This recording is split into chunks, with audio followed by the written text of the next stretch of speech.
When Doom returned in 2016, it was a resurrection of biblical proportions. After years of stagnation, a legendary franchise that defined the first-person shooter was reimagined with a brutal, kinetic energy that stripped away the bloat of modern shooters and returned to the raw, unfiltered essence of what made Doom, Doom.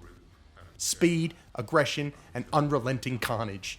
Yet Doom Eternal, released in 2020, dared to go even further. It wasn't enough to be a worthy sequel.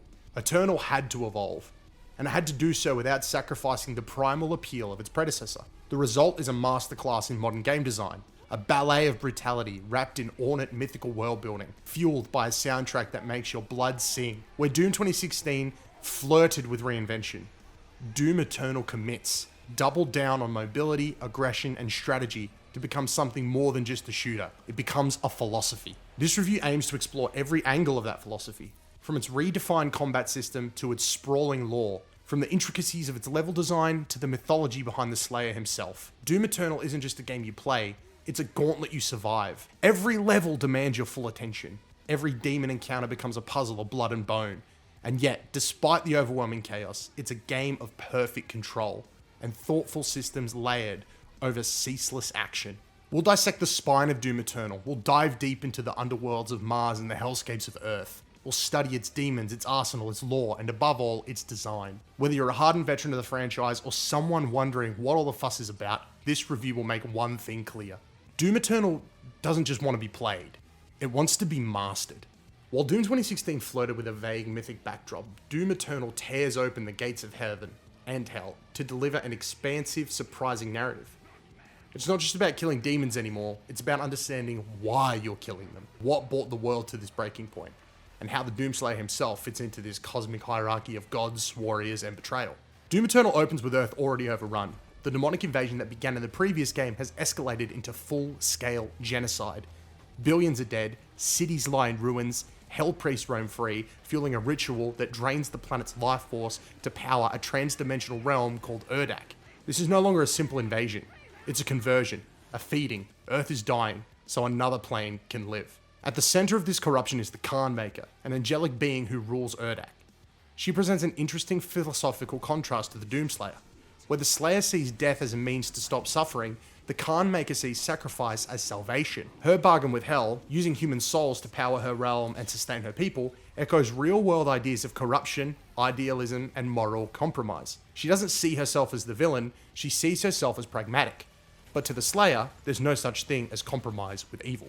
This cosmic war between realms provides a broader, deeper setting for your carnage. And for the first time in franchise history, we see a clear ideological battle, not just fists and shotguns, but beliefs and choices. The most fascinating story in Doom Eternal isn't about angels or demons, it's about the Slayer himself. Once a nameless marine, he has become something more, a near divine figure, whispered of in legend. In flashbacks and codex entries, we learn of his time with the Night Sentinels of Argent D'Nur, a once great world now consumed by Hell's touch. The Slayer joined their cause after losing everything to the demonic horde. He trained, fought, and eventually became a symbol of vengeance. A one-man reckoning who even the forces of Hell feared. These details reshape our understanding of the character. The Doomslayer isn't just angry, he's ancient, tragic, cursed to fight forever, and yet Doom Eternal never stops to offer a sympathetic cutscene or a tearful monologue. Instead, it relies on suggestion. The shattered temples where your statue still stands, the reverent way others speak of you, the solemn rituals of the Night Sentinels. You're not just a player in a game, you're a myth incarnate. What's brilliant is how the narrative never slows the game's pace. You don't sit through long cutscenes. Instead, you discover the lore hidden in codex pages, murals, and environmental storytelling. They paint a broader picture for those who want to look. The game trusts you to care, it doesn't beg for your attention. Thematically, Doom Eternal explores the cycle of power and corruption. The Makers, once divine and incorruptible, are now parasites sustained by the suffering of others. Hell, ever hungry, offers temptation in the form of energy and resurrection. Even the Night Sentinels, once noble and broken, are manipulated. The only figure who resists the cycle is the Slayer himself. Not because he's virtuous, but because he refuses to submit. His only morality is defiance. The game is steeped in biblical imagery and apocalyptic poetry. You'll fight in ruined cathedrals, across crumbling celestial citadels, and through alien crypts where ancient corpses still smoulder with demonic fire. Every location tells a story. Every enemy you face was once a part of a bigger plan, a fallen soldier in an endless war between law and chaos. By expanding the lore beyond the confines of Earth and Hell, Doom Eternal makes every encounter feel more significant. You're not just clearing rooms, you're unraveling a prophecy. One of the boldest decisions Doom Eternal makes is keeping the Doomslayer himself silent. He doesn't speak, he doesn't monologue, and yet he says everything through his actions. He smashes control panels rather than pressing buttons. He throws monitors across the room if they waste his time. His contempt for bureaucracy, inefficiency, and cowardice is loud and clear. And it's one of the reasons I think players connect with him so strongly. Where other games over-explain their heroes, Doom Eternal lets the Slayer remain a mystery, a weapon, a force of nature. The more we learn about his past, the more mythical he becomes, and the more human his pain feels. If Doom 2016 was a return to high-speed, no-frills action, then Doom Eternal is the next evolutionary step. It's not just about shooting, it's about decision-making at 200 miles per hour. The game doesn't want you to survive, it demands you to dominate. It's a combat puzzle game disguised as an action shooter. And to win, you must understand the system, the loop, and the play, like the Slayer. At the core of Doom Eternal lies an elegant design philosophy known unofficially as the resource triangle. It governs everything, pacing, enemy encounters, even the way you think as a player. Ammo is replenished via your chainsaw, one-click slice on a weak enemy refills your reserves, but the chainsaw itself has a cooldown tied to fuel. This forces you to constantly manage ammo use and identify chainsaw fodder in battle.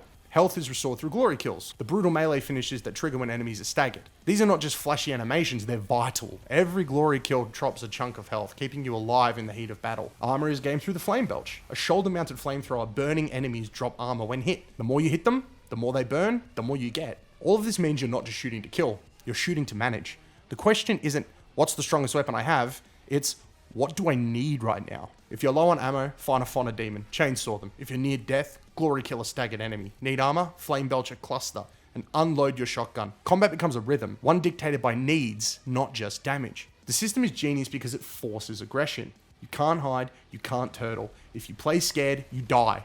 The game trains you to be relentless. Every enemy is a resource, a tool, and a stepping stone. You are the apex predator, and Eternal never lets you forget it. The weapon design in Doom Eternal is another masterstroke. Each gun is distinct, powerful, and satisfying, but what makes the arsenal shine is the mod system. Every weapon has 2 mods that radically change how it functions. For example, Combat Shotgun has sticky bombs, lobbed times explosives for great weak points. It also has Full Auto, turns a shotgun into a fast-spraying beast. Then you've got the Heavy Cannon. It has the Precision Bolt, a scoped high-damage shot for sniping weak points. And the Micro Missiles, crowd control against fast-moving enemies. There's also the Plasma Rifle, Heat Blast, releasing stored-up energy in a radial blast. Then you have the Microwave Beam, that immobilizes enemies and causes explosive death. Each mod can be upgraded through use and exploration, and mastering them adds a new layer of strategy. You're not just switching guns, you're switching tools, each built for a specific problem. A Flying Carro Demon? Sticky Bomb it. A Shielded Soldier? Use the Plasma Rifle to overload. A Baron of Hell? Combine Ice Bomb and Flame Belch and Super Shotgun to absolutely devastate. And then there's the Super Shotgun, the Slayer's iconic weapon, his Excalibur, if you will, now equipped with the Meat Hook, a grappling chain that lets you pull yourself to enemies. This isn't just mobility, it's control. You can use it to close distance, escape danger, reposition midair, or even burn demons mid-swing. Feels like a game within the game. Each weapon has a master challenge, a test to unlock its ultimate form. These challenges encourage deep experimentation, reinforcing the idea that Eternal rewards mastery, not just progress. In most shooters, movement is just a means to an end, but in Doom Eternal, it's the difference between life and death. The game introduces new traversal tools, double jump, dash, climbable walls, swing bars, and the Meat Hook. These aren't just for platforming, they redefine combat.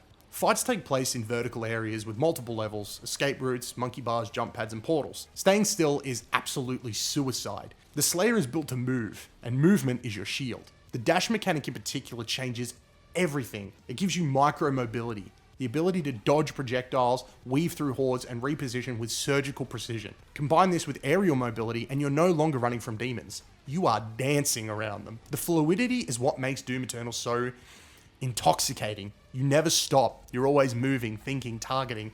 You become the storm.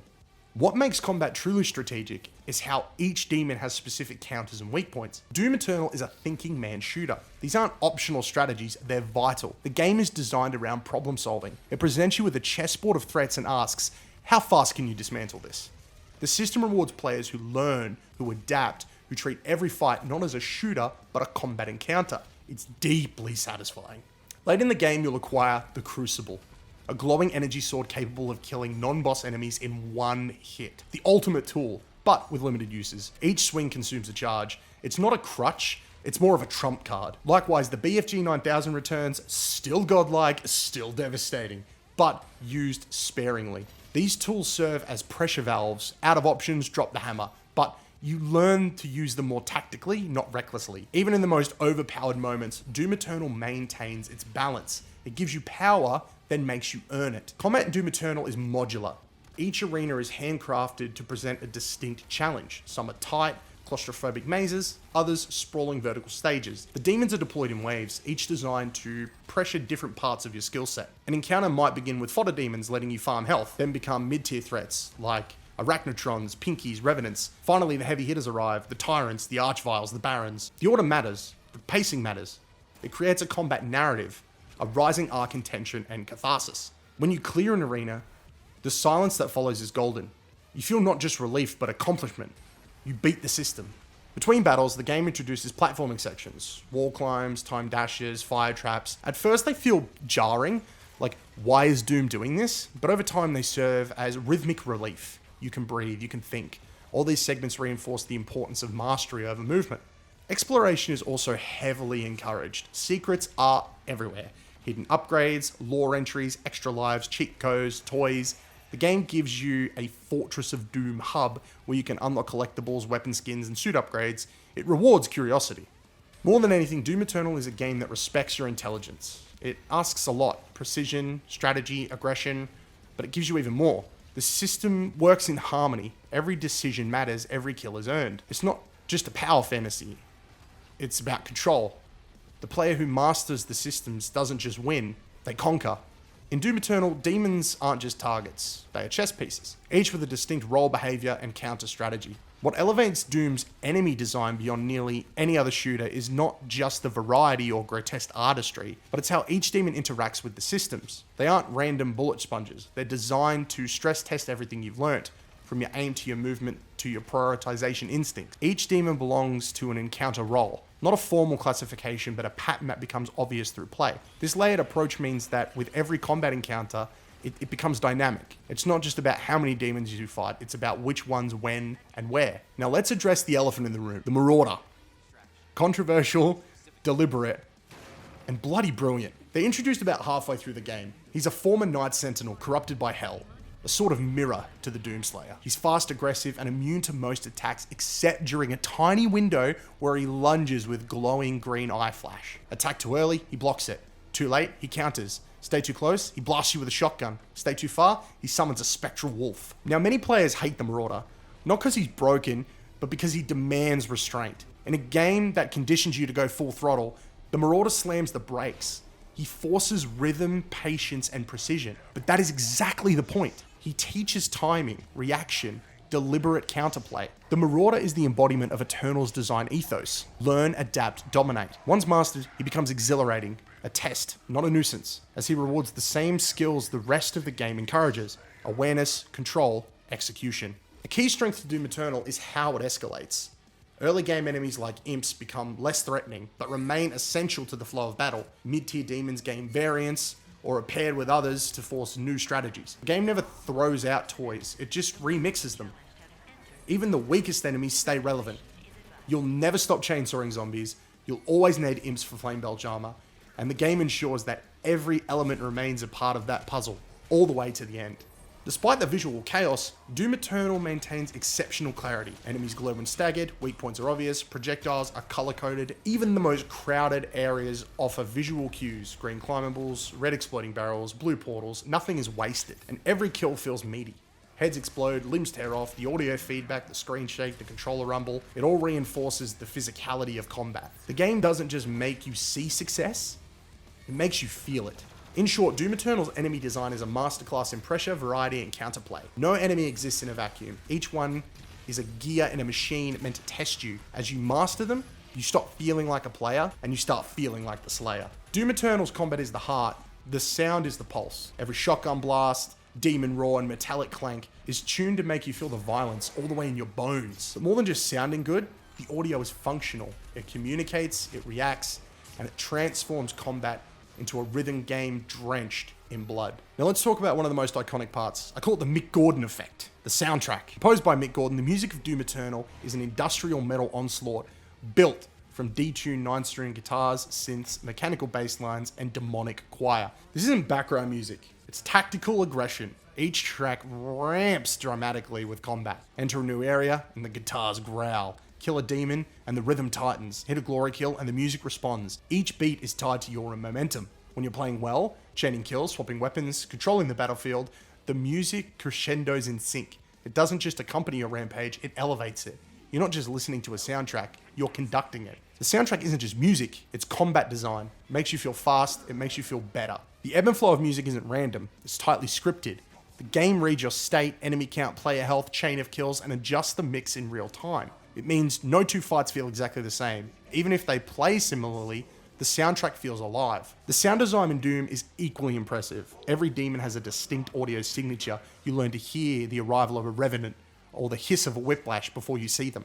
That matters in combat. Sound becomes your ally, your early warning system. Some examples are the Marauder's wolf growls audibly before striking. Carry demons have a bubbling, inflating gargle that warns you of proximity. Pinky's charge with a roar, giving you just enough time to dash and counter. The chainsaw revs with glorious torque, cutting through everything in its way. Even pickups like ammo and armor have distinct chimes that reinforce resource collection. Your weapons also sound perfect. The combat shotgun has a metallic clunk. The plasma rifle sizzles like it's tearing atoms. The ballista hums with contained power, and the super shotgun twin barrels feel like thunderclaps. The sounds don't just sell weight, they reinforce identity. You know what you're holding by sound alone. And then, silence. The moment the last demon dies, the music cuts. The battlefield is quiet, and all that's left is the wind, the ruined earth, and the Slayer breathing heavily. The contrast is surgical. It punctures victory. It gives you space to reflect, reload, explore. You remember how loud it was because of the silence. That's audio as rhythm, as pacing, as storytelling. From the moment you pull the trigger in Doom Eternal, the game sends a message. This is not a power fantasy, it's a skill fantasy. Yes, you are the Slayer. Yes, you can rip demons apart with your bare hands, but only if you earn it. This isn't about feeling strong by default, it's about becoming strong through mastery. Let's break down what makes Eternal's challenge curve so rewarding, why its highest difficulties feel like exams, and how the game gives you full control, even as it tries to kill you. When you first start playing, you'll die. A lot. You'll run out of ammo, back into corners, get surprised by demons spawning behind you. The game is unforgiving at first, but as you learn, you anticipate spawns. You pre-aim weak points. You rotate around arenas for optimal escape routes. You chain your cooldowns. Ice grenade, flame, grenade, glory kill. You know when to chainsaw, when to switch to weapons midair. By the end game, you're not fighting anymore. You're dancing. You're swapping weapons in milliseconds. You're leading rockets, baiting pinkies into walls, dodging revenant missiles while targeting a carry demon with a sticky bomb mid-jump. When it all clicks, you don't feel like you're playing a shooter. You feel like you're performing. Then there's Ultra Nightmare, the final test. This is the mode that separates casual fans from committed slayers. One life, no checkpoints, finish the whole campaign, or start over. What makes it so thrilling is the game is so fair. You never die because of a cheap trick or bad RNG. You die because you messed up. You used the wrong weapon. You got greedy. You forgot a spawn point. Ultra Nightmare turns the campaign into a surgical challenge. It forces you to play every fight like a speedrunner. Know the arena, predict every enemy, optimize every tool. It's not just hard, it's disciplined. Finishing Ultra Nightmare is more than bragging rights. It's a badge that says, I understood the game completely and I mastered it. A critical reason Doom Eternal works, even at its hardest, is because it gives you complete control. It means if you die, you know why, and you know what to do differently. It's challenge with clarity, something many gamers lack. And the loadouts, customizable. Don't like the microwave beam? Swap to the lock-on rockets. Struggling with quick sniping? Switch to sticky bombs. Eternal respects your style, but demands you find a working system. In short, Doom Eternal's difficulty isn't gatekeeping, it's empowerment through knowledge. The deeper you go, the better you play. And when you come out the other side, bloodied, exhausted, victorious, you don't feel like you survived a game, you feel like you conquered a gauntlet. Doom Eternal is not subtle. It's a game that opens with earth in flames, the moon cracked in the sky, and demons feasting on skyscrapers. But beneath the hellfire and blood is something unexpected. World building. Not just metal and gore, lore and intent. This game doesn't just look great, it tells a story through architecture, scale, and atmosphere. Whereas 2016's Doom leaned heavily on Mars Red's industrialism and demonic technological fusion, Eternal broadens the scope dramatically. It's no longer just hell invades a UAC lab. It's Earth collapsing under infernal assault, titans raising from the hellish chasms, cathedrals forged from bone and chrome, sky fortresses manned by godlike warriors, and burned civilizations echoing with forgotten wars. The game spans multiple planes of reality, and every one of them looks distinct. That diversity gives the campaign an epic scale few shooters even attempt. The campaign begins on Earth, but it isn't your typical ruined city. Eternal's Earth is being digested by hell. Skyscrapers are overgrown with flesh, highways snake through mountains of bones, cities collapsed into demonic pits filled with lava and intestines. Yet, it's strikingly beautiful. The color palette blends greys and browns with vivid infernal reds and sickly greens. There's an unsettling harmony to the corruption. Every structure tells a story. The levels are vertical, sweeping, and filled with slightness that draw your eye towards some massive, grotesque monument. You're not just passing through, you're descending into annihilation. Midway through the campaign, Eternal leaves Earth behind, and it gets wild. Terras Nabad is a ruined holy city where the Slayer once led a siege against the demonic horde. Its towering gold statues, ancient colosseums, and shattered sky bridges evoke a fallen empire, one that worshipped the Doomslayer. Walking its broken streets feels mythic. You're not fighting through a level, you're walking through legend. Nurkavola contrast is hell industrialized.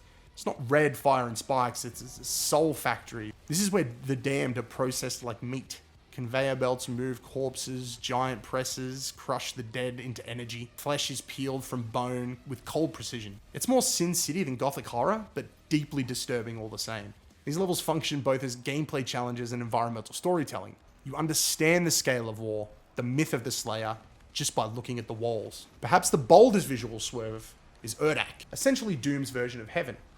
But rather than fluffy clouds and halos, Urdak is a realm of pristine white platforms, liquid energy flows, and geometric perfection. It's like an Apple store built by the angels. This isn't heaven as good, it's heaven as control. Sterile, clinical, remote. The Khan Maker speaks in robotic tongues, her servants float like drones, and everything feels cold. That's the brilliance of Urdak. It's beautiful, but it's not welcoming. The inversion of the religious expectation turns the narrative on its head. You're not just killing demons, you're burning down a cosmic hierarchy. You're not the savior of humanity, you're the executioner of gods. Between these missions, you'll return to the Fortress of Doom, the Slayer's orbital stronghold. It's part castle, part space station, and 100% metal as hell. Here you'll find the Slayer's personal quarters, complete with guitars, vinyls, books, trophies, including this really cool plush Kara demon, as well as a place to check out all of your toys and weapons. Upgrade rooms for your weapons, armor, and the Sentinel batteries, an armory pulsing with demonic energy, a prison down below called the Ripatorium where you can test your weapons on caged demons for fun. The fortress does more than house upgrades. It humanizes the Slayer, just barely. Gives players a place to breathe and immerse you in his legend. It's the Batcave, but for an immortal Godslayer. Despite its maximalist design, Doom Eternal never confuses the player, and that's thanks to smart visual language. For example, green lights, they mean interactable objects, ledges, bars, switches. Then you've got your flashing lights, secrets or traversal points. Then you've got distinct silhouettes for every enemy type, color-coded damage. Blue, armor, red, health, orange, weak points. It's a testament to id Software's ability to make visually overwhelming spaces readable. Even in the most chaotic fight, you know where to go and what to do.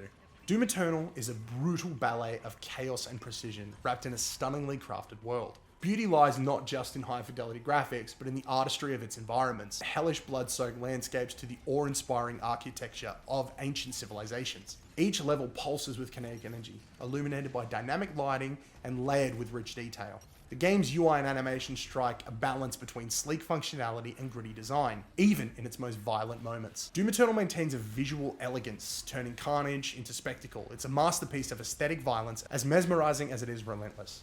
Demon animations are grotesquely expressive. Gore systems layer blood and chunks across enemies dynamically. The game even tracks damage per demon. Blow off an arm, it stays off. Explosives send chunks flying, the super shotgun scorches demons into ragdolling gibs. Even glory kills are more varied and cinematic than in 2016, blending bone-crunching precision with absurd overkill. Everything is stylized beauty, but it's not just chaos. It's clarity dressed as carnage. Doom Eternal is not just gory and loud, it's artful.